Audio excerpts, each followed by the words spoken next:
नमस्कार विद्यार्थी मित्रांनो, मी गायत्री महाजन गायत्री ऑनलाईन अकॅडमी या यूट्यूब चॅनलमध्ये तुम्हा सगळ्यांचं मनापासून स्वागत करते। विद्यार्थी मित्रांनो, रोज आपण काहीतरी नवीन टॉपिक घेऊन येत आहोत आणि आजचा जो टॉपिक असणार आहे तो खूप इम्पॉर्टंट टॉपिक आहे। शालेय विद्यार्थी असो अथवा स्पर्धा परीक्षा असो, आणि आजचा जो टॉपिक आहे तो आपण 3 ते 4 लेक्चरमध्ये डिवाइड करणार आहे। त्याचे आपण पार्ट पाडलेले आहे, कारण सगळं सिलेबस किंवा सगळे जे टाइप्स आहेत ते एकाच व्हिडिओमध्ये कव्हर होणे थोडा अशक्य आहे आणि तुम्हाला बोर व्हायला नको, सोबतच तुम्हाला घाई व्हायला नको, छान पद्धतीने समजायला हवं, म्हणून आपण याचे 3 ते 4 पार्ट करणार आहोत। चला तर आज बघूया आपण व्हॉइस। आता व्हॉइस म्हणजे काय रे? व्हॉइस म्हणजे होतो आवाज, बरोबर आहे ना?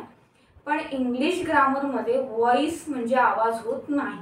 तर म्हणजे त्याचा व्हॉइसचा मीनिंग काय होतो? तर जी आपली बोलण्याची पद्धत असते, म्हणजे एकच वाक्य आपण 2-3 प्रकारे बोलू शकतो ना, त्याला म्हटलं जातं व्हॉइस। जसं मराठीमध्ये व्हॉइसला प्रयोग म्हटलं जातं, कर्मणी प्रयोग, कर्तरी प्रयोग मराठी व्याकरणामध्ये, आणि इंग्लिश व्याकरणामध्ये आपण जर व्हॉइस बघितला तर व्हॉइस म्हणजे काय होतं? तसा तर व्हॉइसचा जो मीनिंग आहे, शब्दशः अर्थ जर पकडला तर त्याचा आवाज अर्थ होतो, पण इंग्लिश ग्रामर मध्ये व्हॉइस म्हणजे जी बोलण्याची पद्धत आहे, एकच वाक्य आपण वेगळ्या वेगळ्या पद्धतीने म्हणू शकतो, त्याला म्हणतो आपण व्हॉइस। जसं की आपण म्हटलं मी आंबा खाते, बरोबर आहे?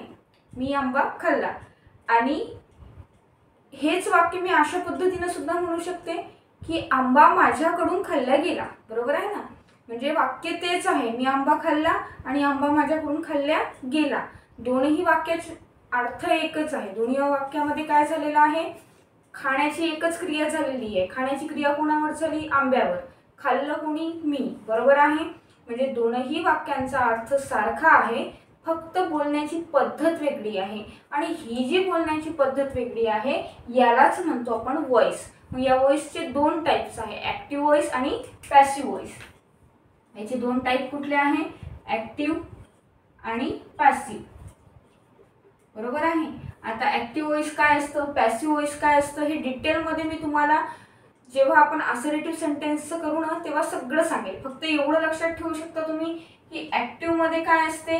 सब्जेक्ट आणि वर्ब असतो, वर्बचा कुठलाही फॉर्म असेल, हेल्पिंग वर्ब असेल त्याआधी, आणि पॅसिव्ह मध्ये काय असतं? To be plus V3, to be plus V3। आता टू बी काय आहे हे तुम्हाला माहिती असायला पाहिजे।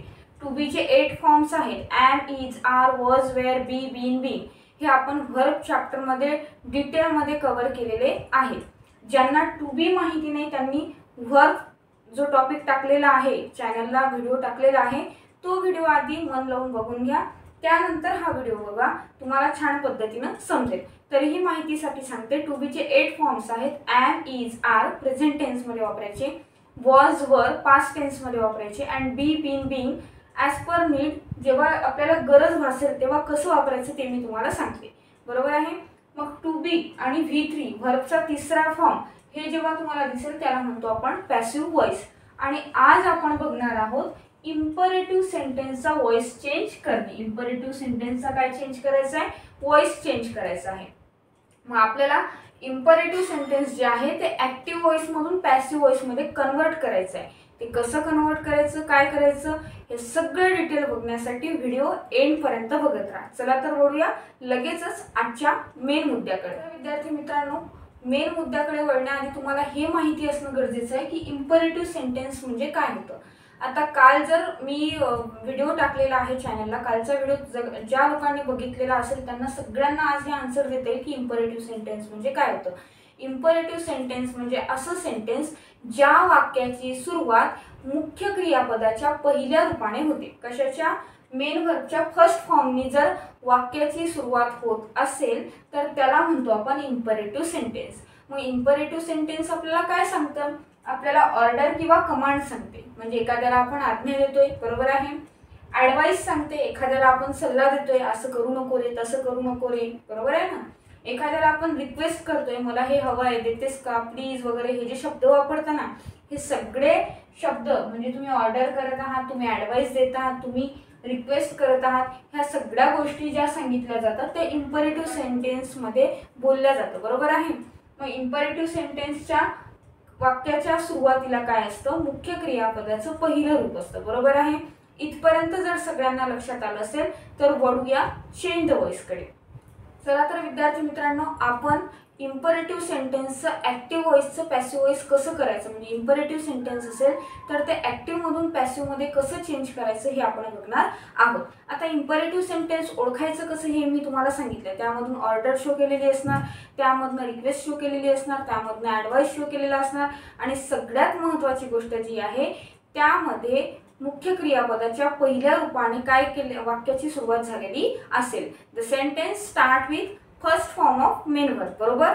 मग आता इथपर्यंत सगळ्यांना गोष्टी क्लिअर झाल्या असेल तर आपण बघणार आहोत की जेव्हा वाक्यामध्ये इम्परेटिव्ह सेंटेन्समध्ये ऑर्डर किंवा कमांड शो केलेली असेल तेव्हा ॲक्टिव्ह व्हॉइसमध्ये काय असतं, V1 plus object. V1 plus object. मग त्याचं पॅसिव्ह व्हॉइस करण्यासाठी मी एक फॉर्म्युला लिहिलेला आहे. काय लिहिलेला आहे, लेट प्लस ऑब्जेक्ट प्लस बी प्लस V3. बरोबर आहे.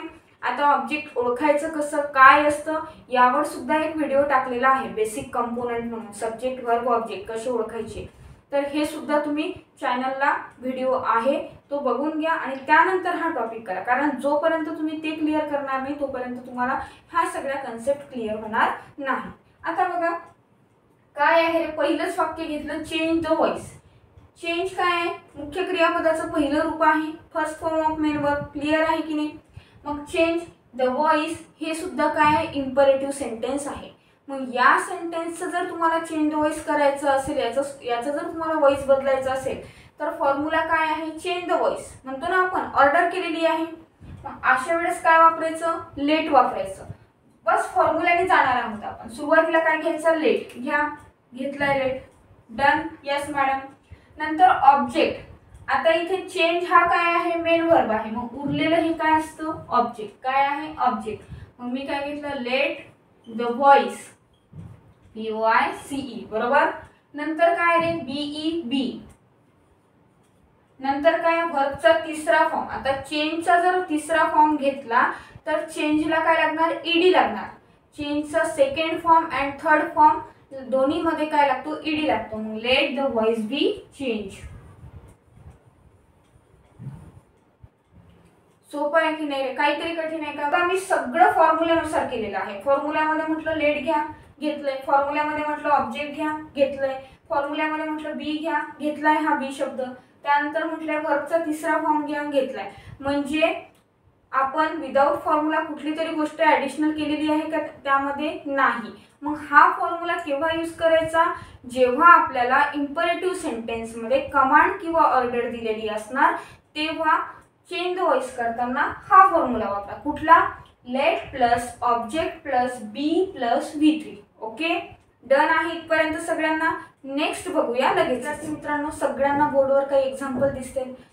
सेंटेन्स बघा, open the door, wash the clothes, close the window, bring a glass of water. या सगळ्यांमध्ये काय शो होत आहे, ऑर्डर शो होत आहे. बरोबर आहे. मग मी फॉर्म्युला साईडला लिहिलेला आहे आणि याचं आपल्याला काय करायचं आहे, व्हॉइस चेंज करायचा आहे. अशा वेळेस काय करायचं, काही वाक्य काही असू द्या, सुरुवातीला काय घेणार, लेट. मग घ्या रे लेट, लेट. पुढे काय म्हटलंय, ऑब्जेक्ट. इथलं ऑब्जेक्ट काय, the door, let the door. नंतर कोणाला घ्यायचं आहे, BEB, घेतलंय. नेक्स्ट काय म्हटलंय, ओपनचा V3. ओपनचा V3 काय येणार, ओपन. ओपनला काय लागणार आहे, ED लागणार आहे. सोपं आहे की नाही, इझी आहे ना. बघा तुम्हाला खूप छान पद्धतीने हा टॉपिक क्लिअर होणार आहे आणि इतकं छान पद्धतीने घेणार आहे की यावरचा कुठलाही आणि कसाही प्रश्न येऊ द्या, खात्री देते पुन्हा व्हिडिओ बघायची गरज नाही, गरज भासणार नाही. आणि ज्ञान कुठूनही मिळत असो ते जेवढं जास्त मिळेल तेवढं जास्त घेत राहायचं. मी जरी हे वाक्य म्हणत असले की कुठल्या शिक्षकांची गरज भासणार नाही, पण होऊ शकतं माझ्याकडून एखादा पॉईंट मिस झाला असेल तर एखाद्या शिक्षकांकडून तो कव्हर होईल. पण माझं नेहमी सांगणं असते, माझ्या शिकवण्यावर खूप कॉन्फिडन्स आहे आणि मला नेहमी तुम्हाला हेच सांगणं आहे की मी जेव्हा शिकवते तेव्हा एकदम मन लावून विचार करून आणि सरळ फक्त एकच फोकस ठेवायचं आहे की मला समजत आहे आणि मला समजून घ्यायचं आहे. ह्या दोन गोष्टी जर तुम्ही क्लिअर ठेवल्या ना माइंडमध्ये तर तुम्हाला 100% समजणार आहे. बघूया नेक्स्ट सेंटेन्स लगेचच. Wash the clothes. Wash the clothes म्हणजे काय रे, ऑर्डर केली आहे कपडे धुवा. मग काय करणार, वाक्याची सुरुवात लेटने. ऑब्जेक्ट काय, the clothes, late the clothes. नंतर काय आहे बीई बी आणि वॉशला ईडी लावला तर काय होणार वॉशचा थर्ड फॉर्म. क्लिअर आहे. Let the clothes be wash. आता हे जे नेक्स्ट एक्झाम्पल आहे ओपन द डोअर सारखंच आहे क्लोज द विंडो. हा आहे तुमच्यासाठी होमवर्क. नेक्स्ट एक्झाम्पल मी समजावून सांगते बघा. Bring a glass of water. वाक्याची सुरुवात कशाने करायची लेटने. घेतलंय let. Yes madam. A glass of water काय object. A glass of water. नंतर काय म्हटलेलं आहे let a glass of water be. Clear आहे. नंतर काय आहे व्हर्बचा थर्ड फॉर्म. आता ब्रिंगचा थर्ड फॉर्म येतो ब्रॉट. काय येतो ब्रॉट. आणि मला असं वाटतं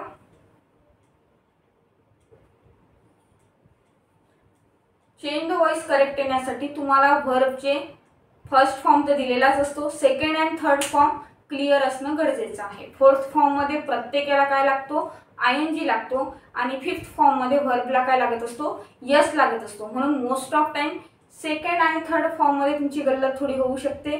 तर तो क्लिअर करून घ्या आणि थोडा एकदा लिस्ट वाचून घेतली ना वर्ब फॉर्मची तर तुम्हाला सरळ लक्षात येऊन जाईल की काय येतं. मोस्ट ऑफ टाइम मध्ये ईडी लागतो. ठीक आहे. काही याला ईएन लागतो. V3 मध्ये जसं की राईट आहे रिटर्न होतं. ईट आहे इटन होतं. ठीक आहे. अशा टाईपमध्ये बऱ्याच टाईपमध्ये ईएन सुद्धा लागतो. तर ते तुम्ही कव्हर करून घ्यायचं आहे आणि तो तुम्हाला होमवर्क आहे. सेल्फ करायचं आहे ते. गुगलवर जर तुम्ही टाकलं वर्ब्स अँड देअर 4 फॉर्म्स तर तुम्हाला सरळ सरळ एक लिस्ट भेटून जाईल आणि ती काढा. लिहून काढा. ॲटलिस्ट रोजचे 5 किंवा 10 करा पण करा. ठीक आहे. शिकायचं आहे की नाही इंग्लिश शिकायचं आहे आणि सोबतच त्यामध्ये नुसतं शिकायचं नाही आहे तर स्मार्ट व्हायचं आहे. बरोबर आहे. एक दिवस असा यावा की तुम्हालाही दुसऱ्याला शिकवता आलं पाहिजे. चला वळूया नेक्स्ट टाईपकडे लगेचच. चला तर विद्यार्थी मित्रांनो आपण फर्स्ट टाईप बघितला ज्यामध्ये काय होतं ऑर्डर होत्या कमांड होत्या. बरोबर आहे.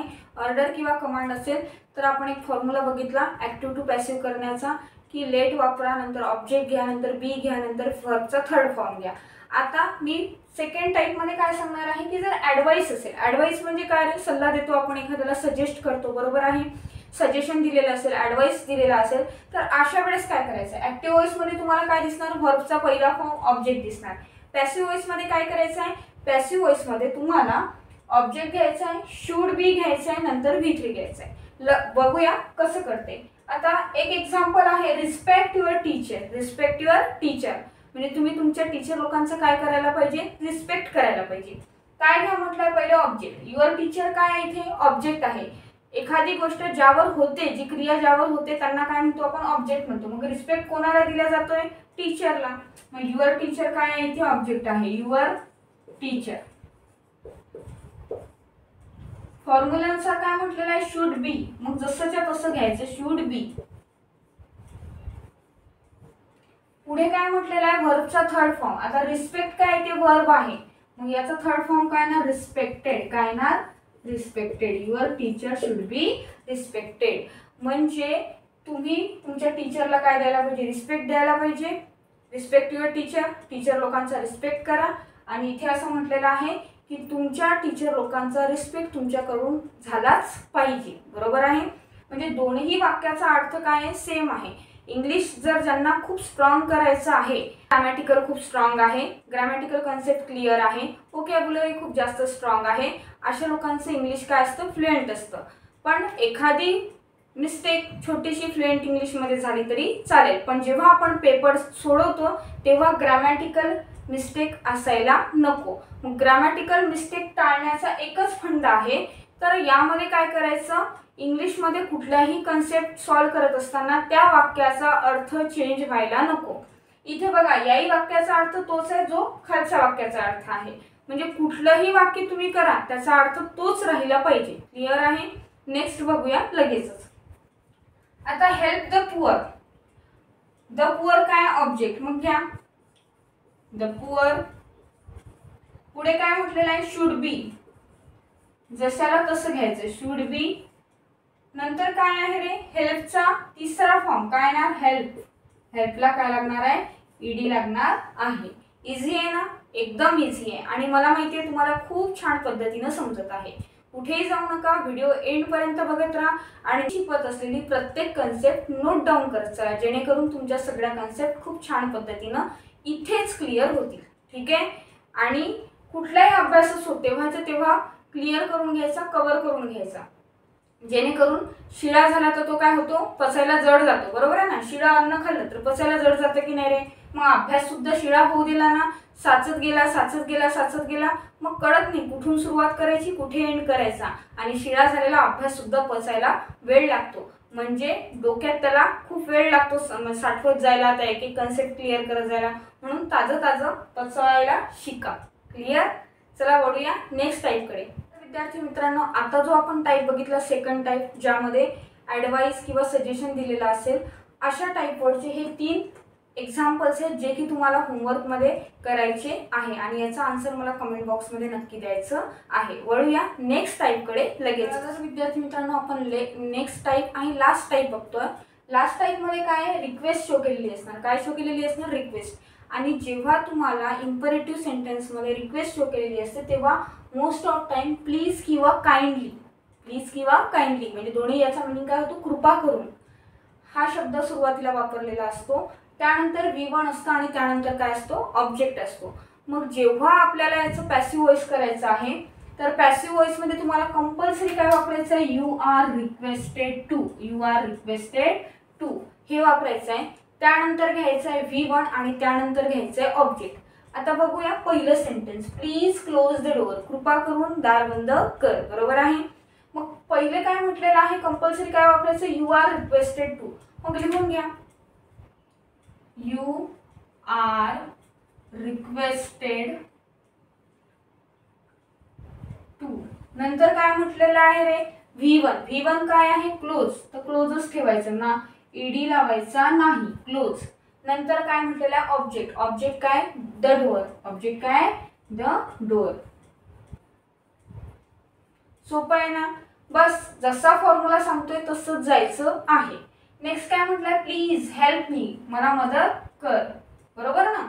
मग आता मदत मागितलेली आहे, मग सुरुवातीला काय म्हणावं लागेल, यू आर रिक्वेस्टेड टू. लिहून घ्या, यू आर रिक्वेस्टेड टू. नंतर काय म्हटलेलं आहे रे, टू नंतर काय, V1. मग घ्यायचा V1 काय, हेल्प. नंतर ऑब्जेक्ट काय आहे, मी, आणि मीच ठेवायचं आहे, आय करायचं नाही.